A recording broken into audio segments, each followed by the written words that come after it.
Hello everyone, welcome to our YouTube channel risky trader. तो चलिए आज बात करते हैं कि हमने ट्रेडिंग में क्या क्या मिस्टेक की हुई है और जिसकी वजह से अपना जो है ट्रेडिंग में हम सफल ट्रेडर नहीं बन पाए। इन्हें मैं आपको अपनी कमियां बताऊंगा और आप जो है तकरीबन मुझे न्यू ट्रेडर भी बहुत फॉलो करते हैं और अच्छे ट्रेडर भी हैं वो भी फॉलो करते हैं, लेकिन वो इन गलतियों को रिपीट नहीं करेंगे। लेकिन जो न्यू ट्रेडर हैं वो गलतियां करेंगे और वो मेरी गलतियों से सीख सकते हैं, तो मैं उनको ही सिखाने के लिए अपनी गलतियां आज आपको बताने वाला हूं। तो सबसे पहला अपना भाई दीपक भाई का कमेंट है, जैसे कि मेरी सुन लो तो सुनो, थोड़ा स्लो स्लो जो है इंक्रीज करो। और एक भाई कह रहे हैं कि स्कैल्पिंग में जो है 700 क्वांटिटी में जितना प्रॉफिट बन जाता है बहुत है, उसके बाद आप दोबारा। तो सभी के कमेंट में पढ़ता भी हूँ देखता भी हूँ। तो चलिए हम बात करते हैं कि हमारी क्या गलतियाँ हैं। सबसे पहले हम अपने कंटेंट ही देख लेते हैं। इस पर मैं आपको कुछ पीछे की वीडियोस दिखाना चाहता हूँ, क्योंकि मैं इस पर रेगुलर वीडियो अपलोड करता हूँ। जिसने चैनल सब्सक्राइब नहीं किया तो वो चैनल सब्सक्राइब कर लेना। अब जैसे हम यहाँ पर चलते हैं कि ये कुछ 2 वीक्स पहले की है, तो हमें 900 प्रॉफिट, ये सब 10,000 की कैपिटल से था। 900 प्रॉफिट, 900 प्रॉफिट, 800 और उसके बाद 500। और ये जो बड़ा प्रॉफिट हुआ है तो ये भी कहीं ना कहीं हमारे लिए बहुत ही गलत था। इसका मैं आपको रीज़न बताता हूँ कि जब तक अपनी ये छोटी रूटीन में चल रहा था तो यहाँ पर अगर मुझे कहीं 800-900 का लॉस दिखता तो वो अच्छा होता, क्योंकि ऐसा है ना कि हमने 1 2 3 4 5 6 7 दिन हमने कंटिन्यू प्रॉफिट बना रखा है।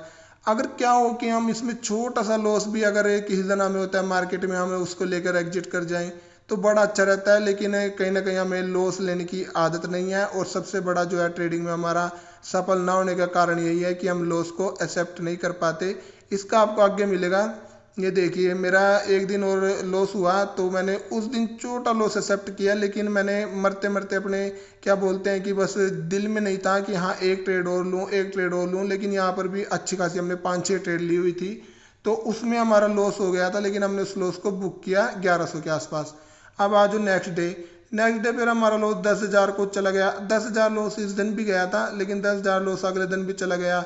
क्यों चला गया? क्योंकि हमने जाने दिया, हमने एक ट्रेड 2 ट्रेड में कट किया ही नहीं, हमने अपनी साइकोलॉजी को कंट्रोल किया ही नहीं कि चलिए हम पिछले 7-8 दिन से कंटिन्यू प्रॉफिट में हैं। और ऐसा हम कोई मार्केट में इतने बड़े ऑपरेटर तो है नहीं कि हाँ कि हम बिल्कुल इतने बड़े भी नहीं छोटे भी नहीं, लेकिन हम इतने बड़े ट्रेडर भी नहीं कि हम इसको बिल्कुल ही ग्रीन में ही रखेंगे। लेकिन नहीं, हमने फाइट किया, नहीं तो यहाँ पर अपना 500-700 का लॉस लेकर हम निकलते तो बड़ा अच्छा लगता। नेक्स्ट डे हमने 9,000 दोबारा लॉस पहुंचा दिया। तो ये कहीं ना कहीं सिग्नल थे, क्योंकि मार्केट देखिए एक वीक अच्छा प्रॉफिट देती है और दूसरे वीक उसको निकालने के लिए हमसे कंटिन्यू मार्केट भी प्रयास करती है। तो पहले दिन हमें अच्छा खासा मार्केट ने वो जो है चैलेंज किया कि आप जो है संभल जाओ, लेकिन हम संभले नहीं। नेक्स्ट डे हमने 9,000 10,000 तक का लॉस ले लिया, सॉरी लॉस देखकर, लेकिन उसको फिर रिकवर कर दिया। लेकिन उससे अगले दिन क्या हुआ कि हमारा फिर लॉस हुआ और उसको हम रिकवर नहीं कर पाए। हालांकि मोमेंटम अच्छा आया, लेकिन हम उसको रिकवर नहीं कर पाए। अब हमारी गेम फिर क्या चलने लगी है, छोटे प्रॉफिट। तो कहीं ना कहीं आपको ये वीडियोस देख के मेरी साइकोलॉजी समझ में आ रही होगी कि मैं अगर छोटे छोटे प्रॉफिट से अपनी ट्रेडिंग करता हूँ तो मैं कंटिन्यू कुछ ना कुछ दिन अपना कंटिन्यू प्रॉफिट बना लूँगा, लेकिन जिस दिन लॉस होगा उसको मैं एक्सेप्ट नहीं कर पाऊंगा। अब मैं लॉस को एक्सेप्ट क्यों नहीं कर पाता? कहीं ना कहीं मेरे को ईएमआई वगैरह देनी है, कहीं ना कहीं मेरे पे जो है फाइनेंशियल कहीं ना कहीं ऐसा प्रेशर होता है जिसकी वजह से मेरी साइकोलॉजी ख़राब हो जाती है, या फिर कंटिन्यू प्रॉफिट देखने के बाद अपना जो है लॉस पर हाथ नहीं बैठता। तो एक तो बड़ा रीज़न ये हुआ कि हम लॉस एक्सेप्ट नहीं कर पाते। अब दूसरी बात, चलिए अब मैं आपको चार्ट पर दिखा देता हूँ। क्या हमें स्पॉट रेजिस्टेंस निकालने नहीं आते? अपने स्पॉट रेजिस्टेंस क्या काम नहीं करते? इस चीज़ की हमें सब जानकारी है, लेकिन हमें क्या करना होता है कि हम कहीं पर तो अपना सेटअप का यूज करते हैं, लेकिन कहीं पर हम अपना सेटअप बिल्कुल अवॉइड कर देते हैं और वहाँ पर हम रैंडम ट्रेडिंग करने लग जाते हैं। अब रैंडम ट्रेडिंग की शुरुआत कहाँ से होती है? रैंडम ट्रेडिंग देखिए वहाँ से शुरू होगी जब आपने पहली ट्रेड अच्छे से ली, लेकिन वो ट्रेड आपकी नहीं चल पाई और उसमें आपने लॉस ले लिया। उसके बाद आप एक और अच्छी सी ट्रेड लोगे, उसमें हो सकता है कि आपका जो है कुछ लॉस रिकवर हो गया, क्योंकि वो जो दूसरी ट्रेड थी वो लॉस रिकवर करने के लिए थी, तो वहाँ पर आपका कुछ लॉस रिकवर हो गया।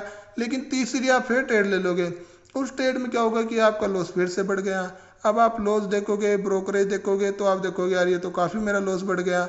उसके बाद हमारी क्या होती है, रैंडम ट्रेडिंग शुरू हो जाती है। फिर हम जो है अपनी चार्ट पर आते हैं और हमें हर जगह पर जो है कहीं ना कहीं सपोर्ट, कहीं ना कहीं रेजिस्टेंस देखने को मिल रहे होते हैं और हम जो है ट्रेड पे ट्रेड करने लग जाते हैं। तो दूसरी अपनी प्रॉब्लम क्या हुई कि हम जो है रैंडम ट्रेडिंग करने लग जाते हैं आफ्टर लॉसेस।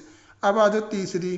तीसरी प्रॉब्लम मेरे साथ जो हुई है वो हुई है कि मैंने जो है क्वांटिटी साइज को बिल्कुल भी मेजरमेंट नहीं किया कि हाँ मैंने अब सेम क्वांटिटी में काम करना है। कभी मैं अपनी क्वांटिटी छोटी रख लेता हूँ, कहीं पर बढ़ा देता हूँ।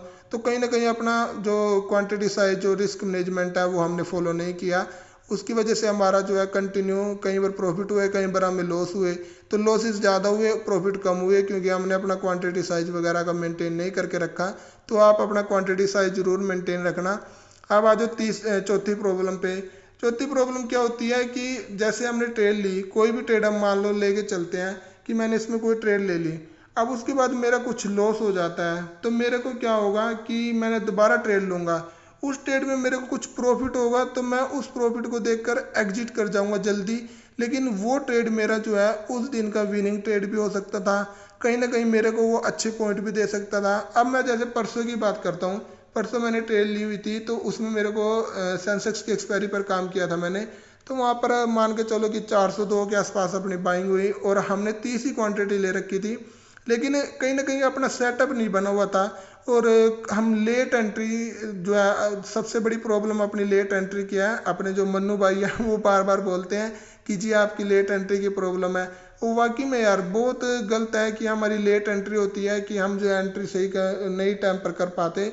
और उसकी वजह से क्या है कि हम अपना जो है फिर टॉप पर बाय करेंगे, यहाँ कहीं पर हम बाय करेंगे और यहाँ कहीं पर हमारा बाइंग होगा और उसके बाद मार्केट हमारे अगर फेवर में चला गया 5-10 पॉइंट, तो हम उसको लेकर निकल जाएंगे, क्योंकि हमें पता है कि हम टॉप पर बाय कर रहे हुए हैं। लेकिन कई बार ऐसा होता है कि अब जैसे सेंसेक्स की एक्सपायरी थी, तो उसमें मार्केट क्या है कंटिन्यू निकलता चला गया। तो वहाँ पर क्या हुआ कि हमारा जो हमने बाइंग किया हुआ था 402 रुपये के आसपास का कुछ प्राइस था, यहाँ कहीं की बात थी, 402 के आसपास प्राइस था, और उसके बाद वो कम से कम 525 कुछ तक गया। तो यदि हमने ट्रेड ले ही लिया तो यार उसमें हमें अब या तो अच्छे से प्रॉफिट लेकर निकले या अच्छे से टारगेट। तो अपनी जो फोर्थ प्रॉब्लम है वो ये है कि हम जो है या तो अपना टारगेट नहीं ले पाते और या अपना जो है एसएल नहीं दे पाते, हम बीच में ही भाग आते हैं।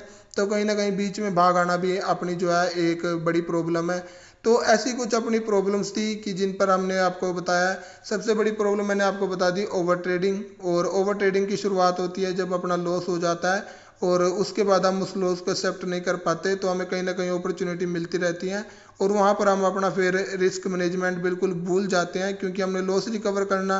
तो लॉस रिकवर करने वाली साइकोलॉजी हमारी फिर ख़राब हो जाती है और ये बड़ी गंदी साइकोलॉजी होती है लॉस को रिकवर करने वाली।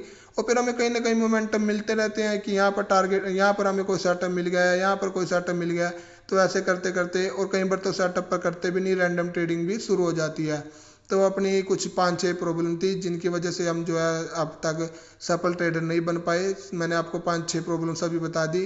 तो मैं अब जो है इसका दोबारा आपको निष्कर्ष बता देता हूँ कि अपनी ओवर ट्रेडिंग और ओवर जो है पोजीशन साइजिंग और जो है ये रैंडम ट्रेडिंग हम जो करते हैं, कहीं पर हमारा कोई टारगेट फिक्स नहीं, कोई हमारा एसएल फिक्स नहीं और कोई हमारा क्वांटिटी साइज फिक्स नहीं होता कि हमें।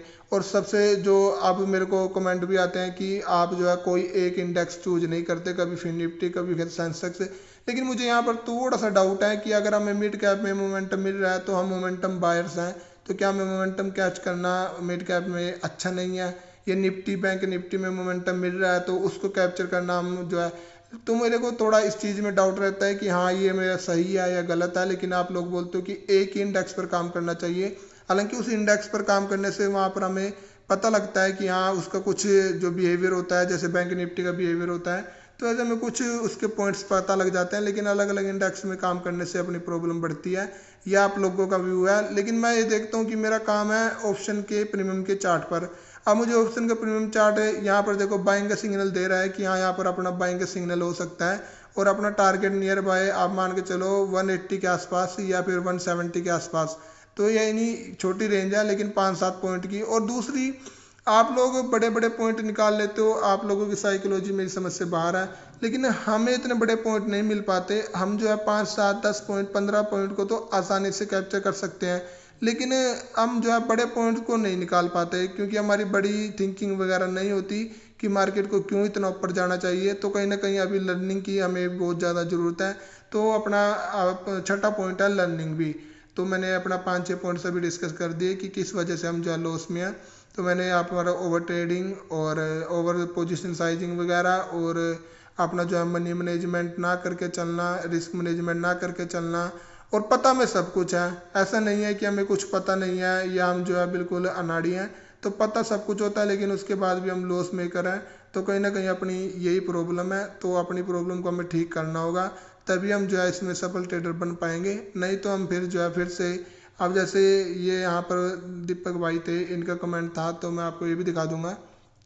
कुछ कमेंट भाई जो करते हैं तो मैं उनको सबको रीड करता हूँ। अब यहाँ पर देखो दीपक भाई कह रही मेरी सुनो स्लो बड़ा बनो। तो इनका मतलब है कि यहाँ पर हमें एकदम से क्वांटिटी नहीं बढ़ाना, छोटे छोटे प्रॉफिट और छोटे छोटे लॉस भी एक्सेप्ट करने और प्रॉफिट भी।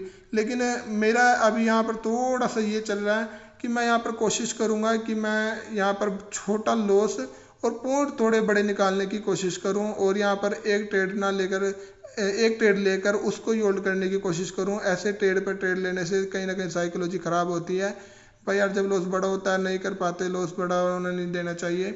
तो ये कुछ भाई कमेंट हैं, तो मैंने इनको भी मैं रीड करता रहता हूँ।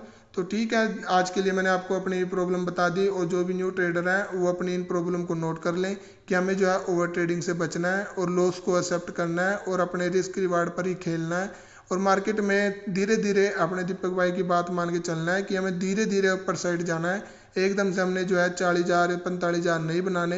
हाँ, अपने 500 700 1000 इतने बनाकर अपना काम चलाना है। तो धीरे धीरे हमारी जैसे हैबिट बन जाएगी कि हम एक लोड से 1000 1500 बनाने लग गए, तो वहाँ पर अपना लोड साइज हम बाद में बढ़ा भी सकते हैं। लेकिन हम यहाँ पर कहीं 1800 क्वांटिटी ले लेते हैं, कहीं 4200 क्वांटिटी, कहीं हम 200 100 200 क्वांटिटी। तो ये कहीं ना कहीं अपनी जो है ट्रेडिंग स्टाइल को गंदा करता है। तो चलिए, मैंने आपको अपनी प्रॉब्लम बता दी, तो आप लोग वीडियो को लाइक वगैरह जरूर किया करो, चैनल को सब्सक्राइब जरूर कर लेना। तो ठीक है, थैंक्स फॉर वॉचिंग।